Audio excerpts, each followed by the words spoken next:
എന്നെ കൊണ്ട് ഒക്കുവോ? സംശയം, ഡൗട്ട് ഡൗട്ട് ഡൗട്ട്, വെറുതെ ഡൗട്ട്, ഒരു കാര്യമില്ലാതെ. Kick out your doubt, kick out your doubt, otherwise doubt will kick out you from the life. You got my point here? Yes sir. If you are not kicking out your doubt from your mind, then doubt will come to you and your life and kick out you from your life. അങ്ങനത്തെ situation പറയുന്നത് സംശയം ഉദ്ദേശിക്കൊണ്ട് വന്നിട്ട് നമ്മുടെ ജീവിതത്തിൽ തന്നെ കെട്ടിക്കും. അതിനുള്ള സാഹചര്യം ഉണ്ടാക്കരുത്. അതിനൊന്നും ബ്രേക്ക് ചെയ്ത് start in the future, not in the present. ഭാവിയെ കുറിച്ചുള്ള ശുഭപ്രതീക്ഷയുമായി ശക്തമായി ഇൻഷാ അല്ലാഹ് തുടങ്ങുക. Why we should achieve fast. നാളെ നമ്മളുണ്ടെന്ന് ലോകത്തുണ്ട്.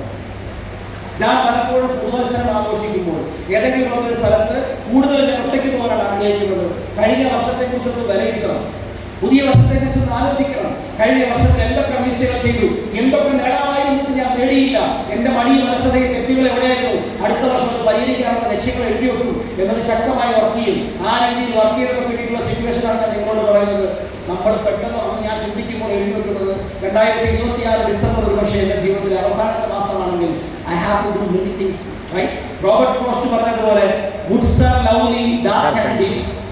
ഇങ്ങനെ പറഞ്ഞു എഴുതുന്നല്ലോ, miles to go before I sleep and miles to go before I sleep. ഉറങ്ങുന്നതിന് മുമ്പ് എനിക്ക് ഒരുപാട് കാലം മുന്നോട്ട് പോകാനുണ്ട് എന്ന് പറഞ്ഞതുപോലെ ഈ ലോകത്തിൽ നിന്ന് യാത്ര പറയുന്നതിനും ഒരുപാട് നേട്ടങ്ങൾ എനിക്ക് നേടാനുണ്ട്. അത് ലോകത്തിലെ പ്രചോദിപ്പിക്കുന്ന നേട്ടങ്ങളാണ്, ലോകം മുന്നോട്ട് നടക്കുന്ന നേട്ടങ്ങളാണ്. ജീവിതത്തിൽ ഒരു ശക്തമായ പർപ്പസ് ഉള്ളവർക്ക് മാത്രമേ വലിയ അച്ചീവ്മെന്റ്സ് ഉണ്ടാക്കാൻ പറ്റൂ.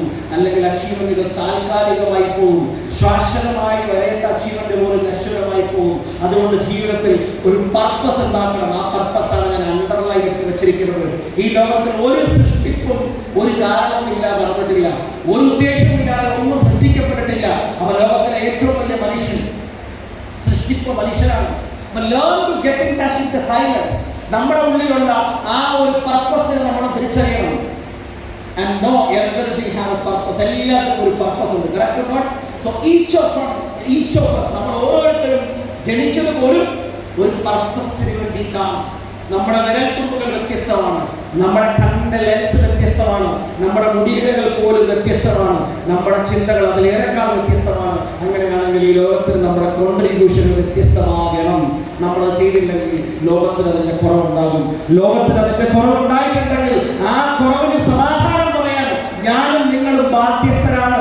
നിങ്ങളുടെ വിഷയം നിങ്ങളുടെ കുടുംബത്തെയും മാത്രമല്ല, നാളെ ജനലക്ഷങ്ങളുടെ വിജയത്തിനും അടിസ്ഥാനമാകേണ്ടതാണ്.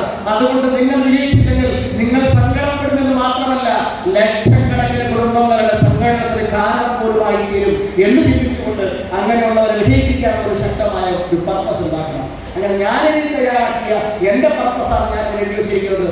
Inspire people and empower people four A powerful and successful life. വാചകം വളരെ ചെറുതാ. To achieve your destiny.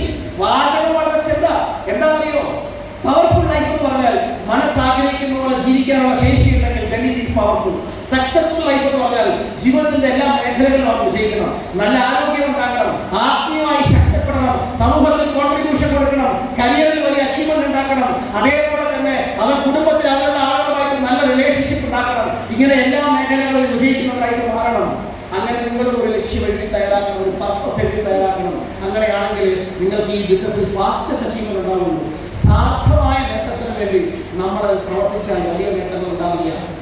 Krishnan അർജുനനെ ഉപദേശിക്കുന്ന ഗീതോപനിഷത്തിൽ പറയുന്നുണ്ടല്ലോ, കർമ്മണ്യേ വാധികാരസ്തേ മാ ഫലേഷു കഥാചന എന്ന് തുടങ്ങുന്ന ആ ഒരു ശ്ലോകത്തിൽ പറയുന്നത് പോലെ കർമ്മം ചെയ്യുമ്പോൾ സ്വാർത്ഥമായ ലക്ഷ്യങ്ങളല്ല വെക്കേണ്ടത്, മറ്റുള്ളവർക്കുള്ള വിജയത്തിന് വേണ്ടി കൂടെ നമ്മൾ പ്രവർത്തിക്കേണ്ടി വരും.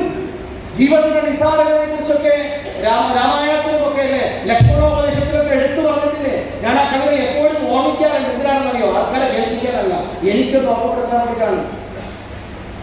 ലക്ഷ്മണനോട് പറയുന്നുണ്ടല്ലോ, എന്താണ് പറയുന്നത് ലക്ഷ്മണകാണ്ഡത്തിൽ?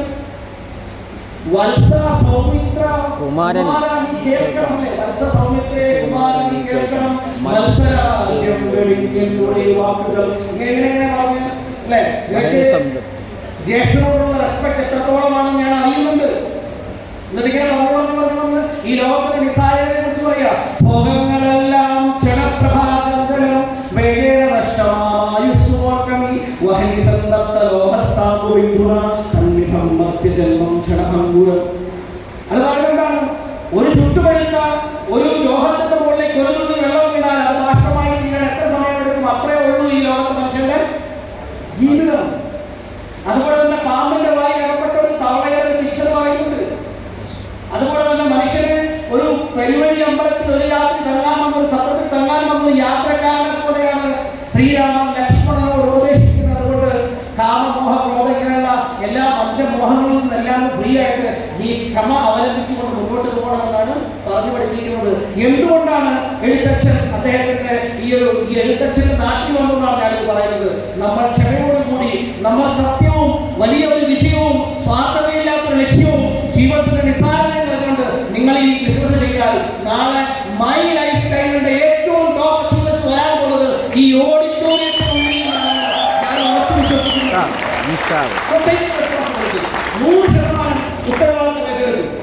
സോ വോളണ്ടിയേഴ്സ് ഫുഡ് റെഡിയാണെന്ന് പറയണം. ഓരോരോ റോ അനുസരിച്ച് നമുക്ക് അതിലേക്ക് വിടാം. ഫുഡ് റെഡിയാണ്, ഫുഡ് റെഡിയാണ്. ഇത് വിശപ്പ് റെഡിയാണോ? ഇല്ല സാർ വന്നിട്ട് ആരെയും വേണമെങ്കിൽ ഈ സെന്റൻസ് മാറ്റില്ല. ഇവിടെ വന്നിട്ട് മറ്റൊന്നും